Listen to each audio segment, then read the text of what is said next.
नमस्कार साथियों। अपन कौटिल्य के बारे में पढ़ रहे थे। यानी कि जो अपनी पिछले वाली क्लास हुई थी, अपन ने कौटिल्य के बारे में पढ़ा, उनका जीवन परिचय पढ़ा, उनकी जो रचना है अर्थशास्त्र उसके बारे में अपन ने अध्ययन किया। तो आज अपन पढ़ेंगे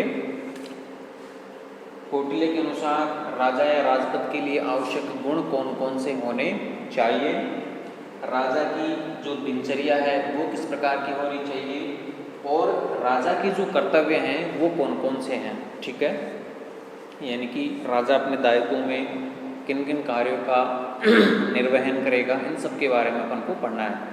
देखिए साथियों, अपन जो कौटिल्य पढ़ रहे हैं, तो कौटिल्य को अपन जब सार रूप में पढ़ते हैं तो उसमें ये विचार निकल कर आते हैं कि कौटिल्य ने सिर्फ एक राज्य की विवेचना की है, यानी कि राज्य का स्वरूप कैसा होना चाहिए, राज्य की जो अर्थव्यवस्था है वो किस प्रकार से होनी चाहिए, राजा किस प्रकार का होना चाहिए, उसमें कौन कौन से गुण होने चाहिए, राज्य की जो जनसंख्या है वो किस प्रकार की होनी चाहिए, जनता है जो किस प्रकार का व्यवहार करने वाली होनी चाहिए, मंत्री हैं वो किस प्रकार के होने चाहिए, राज्य के जो न्यायाधीश है वो किस प्रकार के होने चाहिए। ठीक है, राज्य की जो सेना है वो किस प्रकार की होनी चाहिए, कौन से गुण उसमें होने चाहिए, इन सब बातों की विवेचना कौटिल्य अपने अर्थशास्त्र में करता है और इन सब चीज़ों की विशेषताओं को गहराई से बताना का वो प्रयास करता है। ठीक है, तो इसमें पहला जो अपन देखते हैं कि कौटिल्य के अनुसार राजा किस प्रकार का हो या राजपद के लिए आवश्यक गुण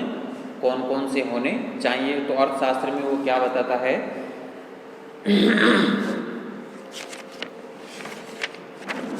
कि राज्य के सप्त अंगों में कौटिल्य राजा को सर्वोच्च एवं प्रधान अंग मांगता था। यानी कि कौटिल्य के द्वारा जो सप्तांग सिद्धांत दिया गया उसमें पहला जो स्वामी या राजा पहला अंग है सप्तांग सिद्धांत में, तो उसमें राजा को प्रमुखतया मुख्य रूप से स्थान दिया गया है।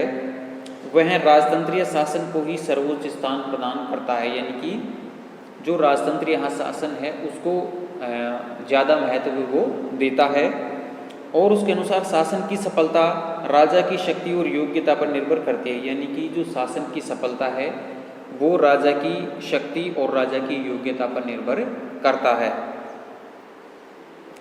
यदि राजा संपन्न हो तो उसकी समृद्धि से प्रजा भी संपन्न होती है। यानी कि राजा अगर संपन्न है तो उसकी संपन्नता समृद्धि से जनता भी क्या होती है, प्रजा भी संपन्न होती है। राजा का जो शील हो, यानी कि उसका जो विवेक है, राजा का जो शील हो वह प्रजा का भी होता है। यदि राजा उद्यमी और उत्थानशील होता है तो प्रजा में भी गुण आ जाते हैं। यदि राजा प्रमादी हो तो प्रजा भी वैसी ही हो जाती है। अतः राज्य में कूट स्थानीय यानी केंद्रभूत राजा ही है। यानी कि राजा जिस प्रकार का व्यवहार करता है तो प्रजा भी उसी प्रकार का व्यवहार करती है। इस प्रकार की बात कौटिल्य अपने अर्थशास्त्र में बताता है।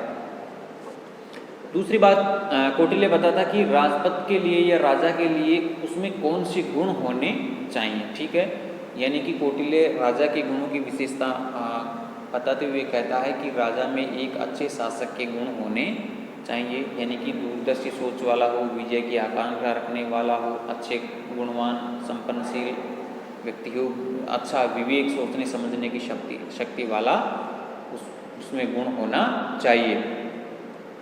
तो जब राज्य में राजा का इतना महत्व हो तो स्वाभाविक रूप से राजा एक आदर्श व्यक्ति ही होना चाहिए, क्योंकि राजा ही राज्य के अंदर सबसे महत्वपूर्ण स्थिति होती है राजा की, तो उसको एक आदर्श पुरुष होना चाहिए।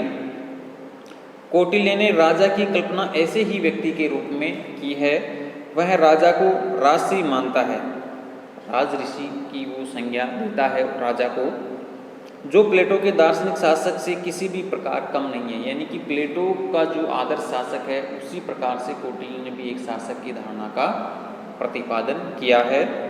कौटिल्य के अनुसार राजा में निम्नलिखित गुण होने चाहिए, यानी कि वह ऊंचे कुल का हो, राजा हो तो वह ऊंचे कुल का होना चाहिए। उसमें दैवीय बुद्धि और शक्ति हो, यानी कि प्रखर बुद्धि वाला होना चाहिए राजा। वह वृद्धजनों की बातों को सुनने वाला हो, यानी कि आयु में अधिक पुरुष हैं, अनुभवी व्यक्ति हैं, तो उनकी बातों को सुनने वाला होना चाहिए। धार्मिक हो, सत्य भाषण करने वाला हो, यानी कि धार्मिक प्रवृत्ति वाला होना चाहिए, सत्य बोलने वाला होना चाहिए। परस्पर विरोधी बातें वो ना करे। कृतज्ञ हो यानी कि दूसरे के उपकार को मानने वाला हो, उसका लक्ष्य बहुत ऊंचा हो, उसमें उत्साह अधिक हो, सामंत राजाओं को अपने वश में करने में वो समर्थ होना चाहिए, उसकी वृद्धि हो, उसकी परिषद छोटी न हो और वह नियंत्रण का पालन करने वाला हो। यानी कि ये सब जो गुण बताए हैं वो सब राजा के अंदर होने चाहिए। इनके अतिरिक्त कौटिल्य ने राजा में और भी गुण आवश्यक बताए हैं। उसके अनुसार राजा की बुद्धि बहुत तीक्ष्ण होनी चाहिए, यानी कि बुद्धि से वो बहुत बुद्धिमान और तेज सोचने समझने वाला पुरुष होना चाहिए। स्मरण शक्ति, बुद्धि और बल की उसमें अतिशयता होनी चाहिए, बहुत अधिक ये मात्रा होनी चाहिए। वह अत्यंत उग्र, अपने ऊपर नियंत्रण रखने वाला, सब शिल्पों में निपुण, सब दोषों से रहित और दूरदर्शी होना चाहिए। दूरदर्शी यानी कि बहुत आगे की सोचने वाला होना चाहिए। काम, क्रोध, लोभ, मोह और चपलता आदि पर उसे पूर्ण नियंत्रण प्राप्त होना चाहिए। कौटिल्य इस तथ्य से परिचित है कि उपयुक्त सभी गुणों से युक्त व्यक्ति सरलता से नहीं मिल सकता, यानी कि इतने प्रकार के गुण होने चाहिए। तो कौटिल्य कहता है कि इतने गुणों वाला व्यक्ति जो है सरलता से नहीं मिल सकता। उसके अनुसार इनमें से कुछ गुण तो स्वाभाविक होते हैं, यानी कि इनमें से कुछ गुण तो पुरुषों में स्वाभाविक रूप से भी होते हैं और कुछ अभ्यास से प्राप्त किए जा सकते हैं। मनुष्य के स्वभाव और चरित्र पर वंश परंपरा का प्रभाव पड़ता है, किंतु अभ्यास से उसमें कुछ परिवर्तन संभव हो सकता है, यानी कि अभ्यास से भी कुछ चीजें सीखी जा सकती हैं। अभ्यास से प्राप्त गुण अधिक महत्वपूर्ण होते हैं, इसलिए कौटिल्य ने राजा की शिक्षा पर अत्यधिक बल दिया है, यानी कि जो राजा होगा वो बहुत ही शिक्षित व्यक्ति होना चाहिए। उसके अनुसार भली भांति शिक्षा प्राप्त राजा समस्त प्रजाजनों के हित में लगा हुआ, यानी कि जिस व्यक्ति ने अच्छी शिक्षा प्राप्त की है या फिर वो राजपद है, तो भली भांति शिक्षा प्राप्त समस्त राजा समस्त प्रजाजनों के हित में लगा हुआ तथा प्रजा के रक्षण में तत्पर रहता हुआ चिरकाल तक निष्कलंक पृथ्वी का उपभोग करता है, यानी कि चिरकाल तक यानी कि लंबे समय तक। इसके विपरीत जिस प्रकार घुन लगी हुई लकड़ी शीघ्र नष्ट हो जाती है, यानी कि लकड़ी में जिस प्रकार से कीड़ा लग जाता है, एक कीटाणु होता है तो वो लकड़ी का में छेद कर देता है और वो लकड़ी जल्दी नष्ट हो जाती है। तो जिस प्रकार घुन लगी हुई लकड़ी शीघ्र नष्ट हो जाती है, उसी प्रकार जिस राजकुल के राजकुमार शिक्षित नहीं होते वह राजकुल बिना किसी युद्ध के ही नष्ट हो जाता है, यानी कि जिस राजकुल के राजकुमार शिक्षित नहीं होते तो वो राजकुल भी जो है शीघ्र ही नष्ट हो जाता है। इसलिए राजा के लिए कौटिल्य ने क्या है, शिक्षा को महत्वपूर्ण अंग के रूप में बताया है। तो इस संबंध में कौटिल्य की जो विचारधारा है वो प्लेटो के समान है, क्योंकि प्लेटो भी जो बात करता है राजा के लिए तो बहुत लंबी शिक्षा की वो बात करता है। ठीक है, दूसरा बिंदु देखते हैं यहाँ साथियों, राजा की दिनचर्या, यानी कि राजा की जो दिनचर्या है वो किस प्रकार की होनी चाहिए। तो राजा की दिनचर्या की बात करते हुए कौटिल्य जो दिन है उसमें कौन कौन से कार्य करेगा राजा वो यहाँ अलग बताता है, और जो रात्रि के कार्य हैं वो कौटिल्य जो है यहाँ अलग बताता है।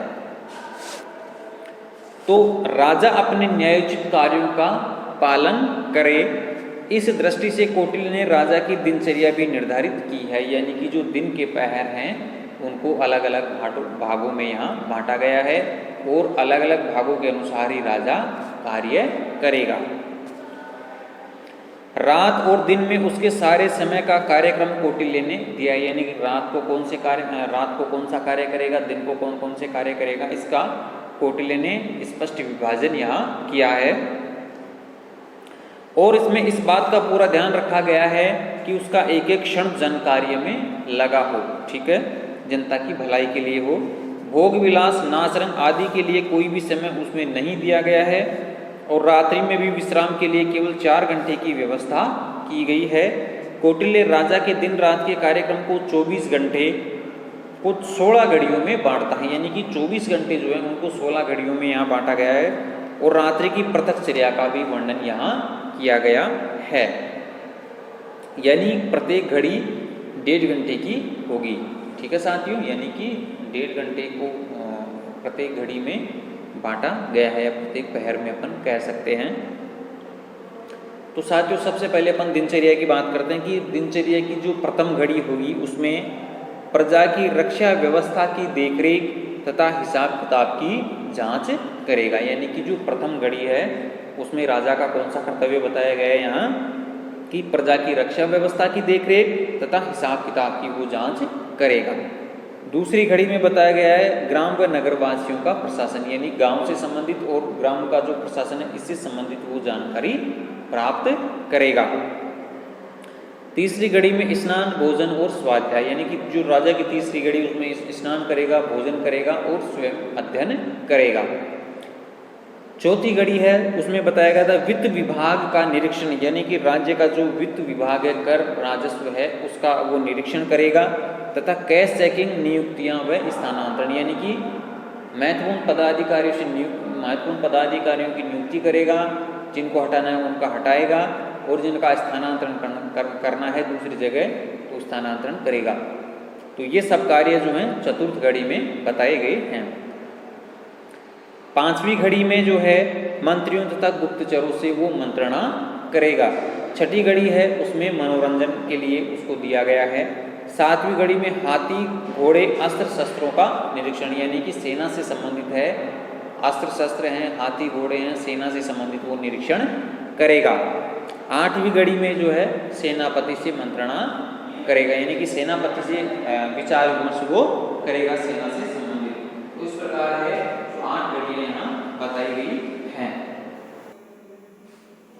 तो साथियों, इस प्रकार से जो है कौटिल्य ने राजा की दिनचर्या की चर्चा की है, जिसको 8 घड़ियों में बांटा गया है।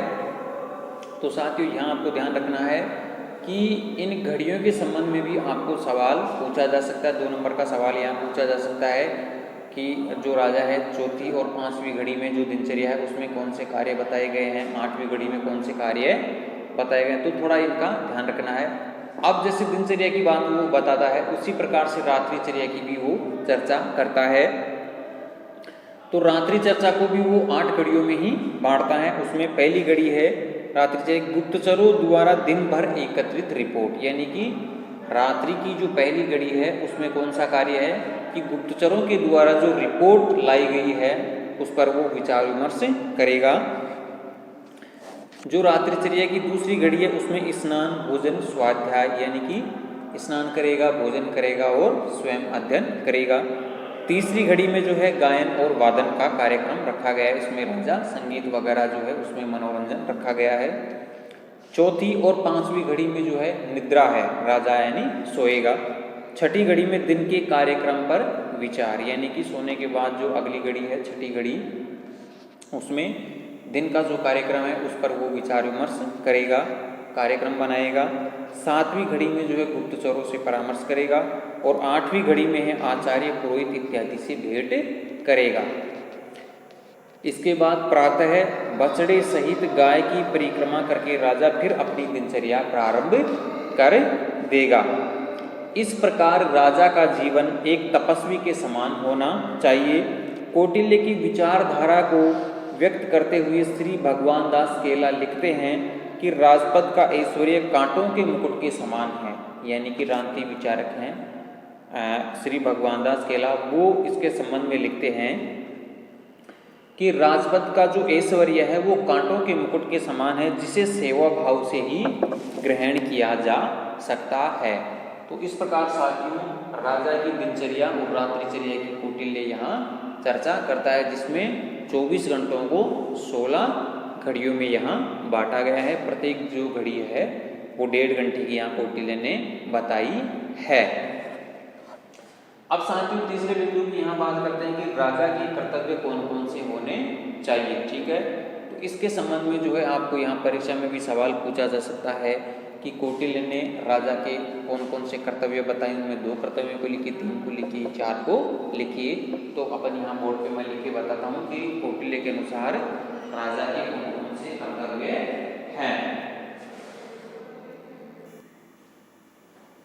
तो साथियों जहाँ अपना तीसरा बिंदु था कि कौटिल्य ने राजा के कौन कौन से कर्तव्य यहाँ बताए हैं, तो यहाँ मैंने 4-5 कर्तव्य लिखे हैं मोस्टली, तो ये आपको परीक्षा में पूछे जा सकते हैं कि कौटिल्य ने राजा के कौन कौन से कर्तव्य बताए हैं। तो सबसे पहला जो कर्तव्य उसने बताया है कि वर्णाश्रम धर्म को बनाए रखना, दूसरा है दंड की व्यवस्था करना, तीसरा है नियुक्तियां संबंधी कार्य, नंबर 4 है लोक हित व प्रजा के कल्याण संबंधी कार्य, और 5वां है युद्ध करना। ये तो मोस्टली जो है कौटिल्य ने बताए हैं कि राजा का कौन सा कर्तव्य। तो सबसे पहले अपन बात करते हैं कि कौटिल्य ने जो वर्णाश्रम धर्म की व्यवस्था को बनाए रखने का जो कर्तव्य बताया है। राजा के कर्तव्यों का वर्णन करते हुए कौटिल्य लिखता है कि प्रजा के सुख में राजा का सुख है, यानी कि अगर प्रजा सुखी रहेगी तो उसी में जो है राजा सुख महसूस करेगा। प्रजा के हित में ही राजा का हित है, राजा के लिए प्रजा के सुख से भिन्न अपना कोई सुख नहीं है। ये अगर कौटिल्य कहता है कि अगर प्रजा सुखी है तो राजा सुखी है, और अगर प्रजा सुखी है प्रजा अगर दुखी है तो राजा कभी सुखी नहीं हो सकता। प्रजा के सुख में ही उसका सुख है। उसके अनुसार राजा और प्रजा में पिता पुत्र का संबंध होना चाहिए। कौटिल्य कहता है राजा के कर्तव्यों के बारे में कि जिस प्रकार पिता पुत्र का संबंध होता है उसी प्रकार राजा और प्रजा में भी पिता पुत्र का संबंध होना चाहिए। जैसे पिता पुत्र का ध्यान रखता है वैसे ही राजा के द्वारा प्रजा का ध्यान रखा जाना चाहिए। इस सामान्य धारणा के प्रतिपादन के साथ साथ कौटिल्य राजा के कार्यों का विस्तृत रूप से वर्णन करता है। तो उसमें सबसे पहला बताया कि वर्णाश्रम धर्म को बनाए रखना। राजा का एक प्रमुख कर्तव्य वर्णाश्रम धर्म को बनाए रखना बताया है कि सभी प्राणियों को अपने धर्म से विचलित न होने देना, यानी कि राजा का कर्तव्य है कि सभी लोग जो हैं अपने अपने धर्म के अनुसार कार्य करें और उसका पालन करें, क्योंकि जिस प्रकार राजा की प्रजा आर्य मर्यादा के आधार पर व्यवस्थित रहती है, जो वर्ण और आश्रम के नियमों का पालन करती है, और जो त्रयी यानी कि त्रयी का मतलब है 3 वेद द्वारा निहित विधान से रक्षित होती है, वह प्रजा सदैव प्रसन्न रहती है और कभी नाश नहीं होता। यानी कि जिस प्रकार प्रजा अपने कर्तव्यों का पूरी तरह निर्वहन करती है तो उस राज्य का कभी विनाश नहीं हो सकता। दूसरा जो कर्तव्य यहाँ बताता है कि दंड की व्यवस्था करना, यानी कि जो राज्य में जो अपराधी होते हैं, चोर डाकू वगैरह होते हैं, जिसने अपराध किया है तो उसको जो है दंड के यानी कि अपराध के अनुसार उसको दंड मिलना चाहिए। दंड जो है अपराध से अधिक नहीं होना चाहिए। तो दंड की व्यवस्था का वो प्रावधान करता है। राजा का दूसरा महत्वपूर्ण कार्य है दंड की व्यवस्था करना, क्योंकि दंड अपर्याप्त वस्तु को प्राप्त करना है। अपर्याप्त वस्तु को प्राप्त कराता है, उसकी रक्षा करता है, रक्षित वस्तु को बढ़ाता है और बढ़ी हुई वस्तु का उपयोग करता है। समाज और सामाजिक व्यवहार दंड पर ही निर्भर करते हैं, यानी कि व्यक्तियों का जो समाज है, सामाजिक व्यवहार है, उसका आधार क्या है? यहाँ दंड है। इसलिए दंड की व्यवस्था महत्वपूर्ण होती है, किंतु इस संबंध में स्वामी को इसका ध्यान रखा जाना चाहिए कि दंड न तो आवश्यकता और औचित्य से अधिक हो और न ही कम हो। यानी कि जो दंड की व्यवस्था है वो न तो अधिक होनी चाहिए और न ही कम होनी चाहिए। यानी कि अपराध के संदर्भ में ही दंड की व्यवस्था होनी चाहिए, यानी कि जिस व्यक्ति ने जिस प्रकार का अपराध किया है उसको उसी प्रकार का दंड मिलना चाहिए। यथोचित दंड देने वाला राजा ही पूज्य होता है और केवल समुचित दंड ही प्रजा को धर्म, अर्थ तथा काम से परिपूर्ण करता है। यदि काम, क्रोध या अज्ञानवश दंड दिया जाए तो जनसाधारण की कौन कहेगा? यानी कि गुस्से में आकर काम, क्रोध, मद, लोभ से प्रेरित होकर अगर दंड दिया जाए तो जनसाधारण की कौन कहे? वानप्रस्थ और सन्यासी तक शुद्ध हो जाते हैं। यदि दंड का उचित प्रयोग नहीं होता तो बलवान मनुष्य निर्बलों को वैसे ही खा जाते जैसे बड़ी मछली छोटे को। यदि अगर दंड का प्रावधान नहीं होता तो बड़े लोग जो हैं छोटे लोग या गरीब लोगों का शोषण करते। इस प्रकार एक समुद्र में बड़ी मछली जो है छोटी मछली को खा जाती है। तीसरा जो राजा का कर्तव्य यहाँ बताया गया है कि नियुक्तियां संबंधी कार्य, यानी कि जो राज्य से संबंधित महत्वपूर्ण नियुक्तियां हैं उनका कार्य कौन करेगा? उनसे संबंधित राजा करेगा, यानी कि महत्वपूर्ण पदाधिकारियों की नियुक्ति यहाँ राजा करेगा। जिनकी पदच्युति या जिनको हटाना है वो कार्य कौन करेगा? राजा करेगा। जिन लोगों का स्थानांतरण एक जगह से दूसरी जगह किया जाना है तो वो सब कार्य यहाँ राजा करेगा। नंबर 4 है कि लोकहित व प्रजा के कल्याण संबंधी कार्य, कि जनता का कल्याण या जनता का सुख किस प्रकार से ज्यादा हो, इस प्रकार की व्यवस्था यहाँ राजा करेगा। तो यानी कि राज्य की अर्थव्यवस्था समुचित रूप से चलती रहे, कर जो व्यवस्था है वो जनता के ऊपर अधिक नहीं होनी चाहिए, दंड व्यवस्था का उपयोग समुचित रूप से किया जाना चाहिए, राज्य की जो अर्थव्यवस्था है वो सही प्रकार से चलती रहे। तो इस प्रकार के लोकहित और सामाजिक कल्याण की व्यवस्था का जो कार्यभार है वो यहाँ राजा को सौंपा गया है। एक जो 5वां कार्य बताया गया है यानी कि युद्ध करना है, राजा का प्रमुख कर्तव्य है युद्ध करना, ठीक है ना। यानी कि दूसरा राज्य उस पर आक्रमण करता है तो वो युद्ध को टाल नहीं सकता। वर्तमान समय में युद्ध करने को राजा के कर्तव्य में सम्मिलित करने पर भले ही आपत्ति की जाए, कौटिल्य के अनुसार युद्ध करना राज्य का प्रमुख कार्य है। कौटिल्य के अर्थशास्त्र का केंद्र एक ऐसा विजिगीषु राजा है जिसका उद्देश्य निरंतर नई भूमि प्राप्त कर अपने क्षेत्र में वृद्धि करना है। यानी कि राजा का कर्तव्य क्या है? युद्ध और नई भूमि प्राप्त करना है और साम्राज्य का विस्तार करना है। कौटिल्य राज्य की सभी आर्थिक और अन्य संस्थाओं की महत्ता इसी मापदंड से निश्चित करता है कि ये राज्य को किस सीमा तक सफल युद्ध के लिए तैयार करती है। नई भूमि प्राप्त करना अर्थशास्त्र का इतना प्रमुख विषय कि अर्थशास्त्र के 15 अधिकरणों में से 9 अधिकरण प्रत्यक्ष या परोक्ष रूप से युद्ध से ही संबंधित हैं। यानी कि जो अर्थशास्त्र है कौटिल्य की रचना उसको 15 अधिकरणों में बांटा गया है, जिनमें से कम 8-9 अधिकरण हैं वो युद्ध से ही संबंधित हैं। तो युद्ध को जो है वो राजा के लिए यहाँ अनिवार्य बताया गया है। तो साथ ही ये जो कौटिल्य के ने जो राजा के कर्तव्य बताए हैं उनको आप अपनी नोटबुक पे यहाँ नोट कर लें कि वर्णाश्रम धर्म को बनाए रखना, दंड की व्यवस्था करना, नियुक्तियां संबंधी कार्य, लोकहित व प्रजा के कल्याण संबंधी कार्य और युद्ध करना, ठीक है। साथियों आपको परीक्षा में पूछा जा सकता है कि कौटिल्य का जो राजा है क्या वो निरंकुश है, ठीक है। यानी कि कौटिल्य जो है राजा को इतने अधिकार देता है, राजा को महत्वपूर्ण स्थिति प्रदान करता है राज्य में। तो इस प्रकार का राजा एक निरंकुश तो भी तो हो सकता है, ठीक है ना।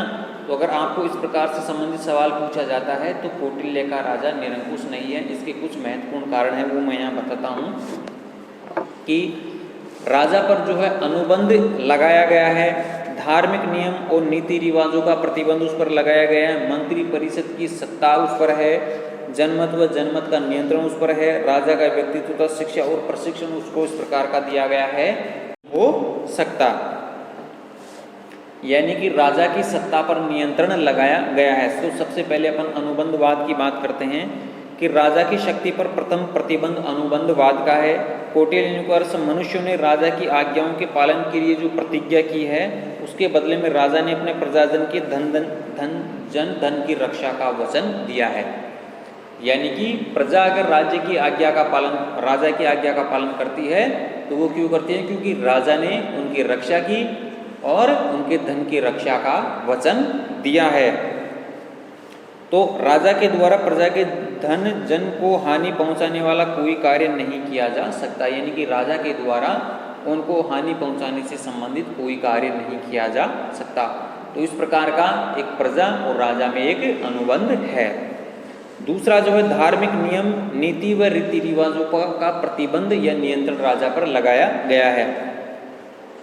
यानी कि राज्य की शक्ति पर एक बड़ा प्रतिबंध धार्मिक नियम, नीति व रीति रिवाजों का। कौटिल्य ने सबको सभी परिस्थितियों में धर्म के अधीन रहने का परामर्श दिया है। यानी कि कौटिल्य ने राजा को क्या कहा है कि राजा अपने कर्तव्यों का निर्वहन करेगा तो धर्म के अधीन रहते हुए अपने कर्तव्यों का पालन वो करेगा।